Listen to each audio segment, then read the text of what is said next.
อยากเจ้ามาอยู่อยากเป็นเนื้อคู่ซึ่งสู่พิโลมบุญอายสร้างมาบ่สมจึงหลงงงกับน้องคนงามโอ้น้ำใจสาวเมืองโพนมแสนงามเดินแล้วสุดทรงคงอาจพร้อมวัฒนธรรมน้องสร้างบุญมาบุญพลาอุศมาคำศาสตร์นี้น้องจึงงามคับสวยเลิศล้ำยิ่งกว่าจันทราเพียงครั้งหนึ่งบ่ขอลืมลงคิดว่าคงได้หาความหักกรุณา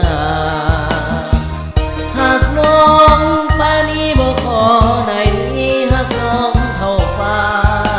อายจะเสือสู่บูชาว่าน้องแก้วตาหักข้าเธอเด้อ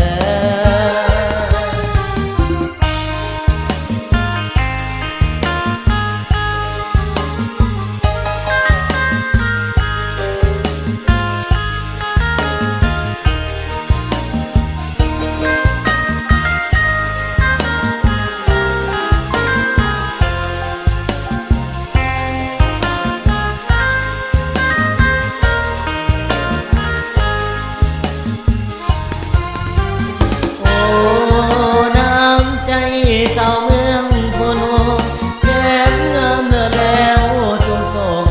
องค์อาจพร้อมวัฒนธรรมน้องสร้างบุญมาบุญพลากุศลมากล้ำศาสตร์นี้น้องจงงามคำสวยเลิ